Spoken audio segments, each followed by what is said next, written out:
It's Monday, November 12th, and this is your Barbados Today Evening News Update. I'm Fernella Wedderburn. Thanks for joining us.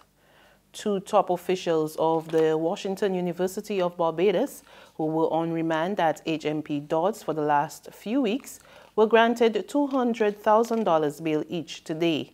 They are the university's Chief Executive Officer, 42-year-old Rao Venkata Gopi, of number 11 Falcon Crest, Tuscany Old Berry, and the director, 33-year-old Dioraj Jaimangal Dalshan, of number 3 Jacaranda Circle, Apple Drive, Union Development, both in St. Philip.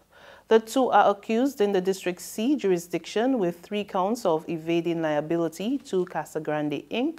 for 3 dishonored checks totaling $210,000, and in the District A jurisdiction with 1 count of evading liability at Furniture Limited TS Builders Value Mart for 1 dishonored check totaling $30,000. The two who secured their bail with 1 surety each must now report to the District C police station every Monday, Wednesday and Friday before 9:30 a.m. They also had to surrender their passports to the St. Matthias Magistrates Court as part of their bail conditions. Gopi and Dalshan will make their next appearance before Chief Magistrate Christopher Birch on January 24, 2019. Workers at the Court Registry today received a notice of more job cuts to come in a few days. The news was delivered at a meeting at the Court's Manor Lodge office. Court Registrar Barbara Cook-Arlene declined to provide details on the meeting. Late last month, the first batch of workers received their termination letters. Enough is enough. Some Barbadians are not happy with the high user fees being imposed by commercial banks. Some say the move is squeezing the working class, and they are now putting their monies in the hands of credit unions. This is the people's say. I think it's a bad thing, because if the average Bajan wants to save, it can make you think different, because you putting in and still you losing in a sense. So it will make you think that it's not a purpose of putting your money into a bank. You understand me? So it will, in a sense, take away your point of saving when you could do it yourself. As far as I'm concerned, to be honest with you, yes, some money do I have do go to the bank, but I do not really use the bank in that way, because I recognize that it's not profitable. So I no longer depend on the bank for a place to save. In fact, I prefer the credit union. $8 to take out, 11. And how do you feel about that? I don't feel good about it. I like my money how I put it in the bank. In other news, despite the recent introduction of at least 2 new tourism taxes, Barbados is still in high demand among travelers. Word of this from Tourism Minister Kerrie Symmonds, who said that the country mounted a strong marketing campaign in recent months to counter any fallout. Speaking in an interview at the just concluded World Travel Market in London, Symmonds said the message went far and wide that even though it is a bit more expensive to visit Barbados, travelers will get value for money. I think seen it bear some fruit. And as I said, the nose of the craft is back into the air again, because the feedback is that we probably will do better out of the United Kingdom than we've ever done before. It is a little bit too early to say that that is a definite, but we are going to be very close to equalizing, if not eclipsing, our best performance.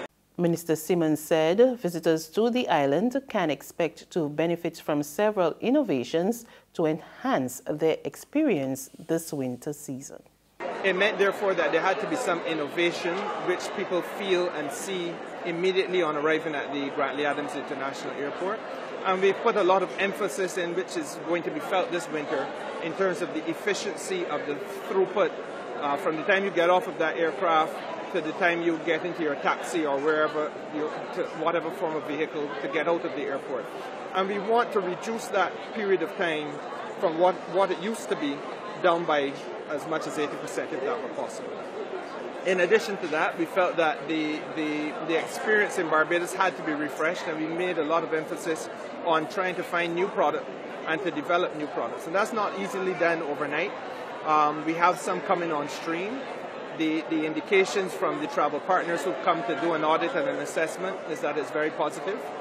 But above and beyond all of that, we've been doing some conscious, targeted marketing here in the United Kingdom.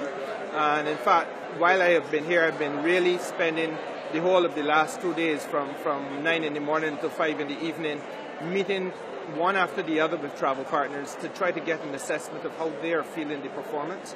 And the feedback has been very encouraging. And as I said, as I look at the pacings and we scientifically go through the diagnostics of how each entity is performing and where we're likely to be getting passengers from and at what level, we're filling the planes, and that is good for us. There is concern that Barbadians neglect their oral health, but there is an initiative to remedy that problem.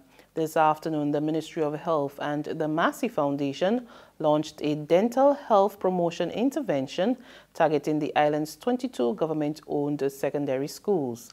Minister of Health and Wellness, Lieutenant Colonel Jeffrey Bostic, says surveys done between 1995 and 2011 show a worrying drop in oral health care among Barbadians.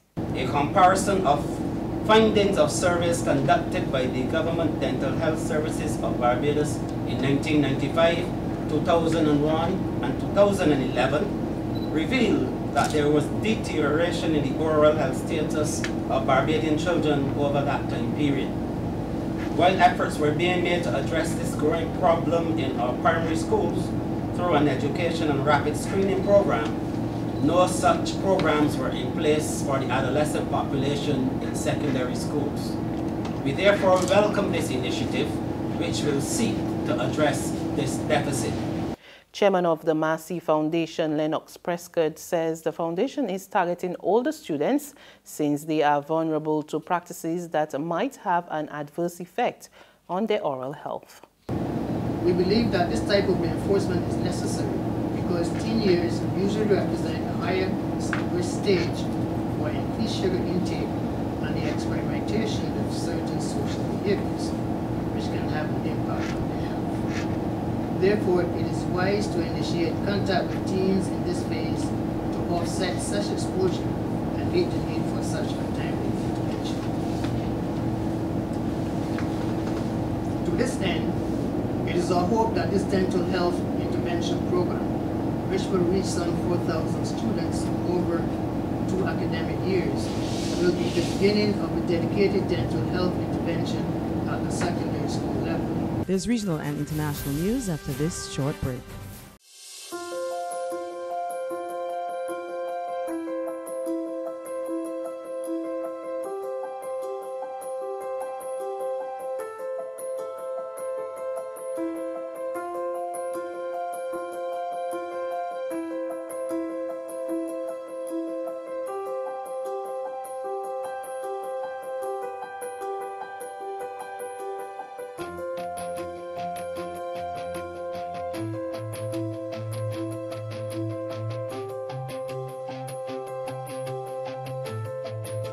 Barbados Today, news you can trust. To news from the region now. Guyana's President David Granger was not on the ground for today's local government elections. Granger, who traveled to Cuba 2 weeks ago for an intensive series of medical tests, was expected to return home yesterday. No new date has been provided for his return. In a statement issued last week, the Ministry of the Presidency said the Guyanese leader was resting comfortably and he had responded well to medical intervention. Granger assured citizens that he has been receiving the best possible medical advice. And on the international scene, an armed security guard at a bar in suburban Chicago was killed by police as he detained a suspected gunman. After gunfire erupted around 4 a.m. on Sunday, 26-year-old Jamil Robertson chased down an attacker and kneeled on his back until police arrived. Moments after police came on the scene, an officer opened fire on Robertson, who was black, killing him. More in this report from Fox 32, Chicago. This footage shows the tense moments right after a police officer shot and killed 26-year-old church organist and security guard Jamil Roberson. They just point blank shot him about 4 or 5 times. Adam Harris was the one who took the video. He had been celebrating a friend's birthday at Manny's Blue Room Lounge in Robbins when just before 4 a.m. a fight broke out inside. Security started trying to put him out. Guys got angry. They got pushed out of the club. Somebody went and got a gun, came back and shot into the club several times. Witnesses say that Roberson was wearing a bulletproof vest and a shirt that said security on it. I'm pretty sure they knew that he was some type of law enforcement because he waited on the police to get there. That was out in the parking lot, where he says that Roberson had one of the shooters subdued under his knee with a gun pressed into the man's side when police arrived. The security guard that got killed, he caught somebody and just had his knee on him the whole time, just waiting on the police to get there. And I guess when the police got there, they thought he was probably, one of the bad guys because he had his gun on the guy, and they shot him.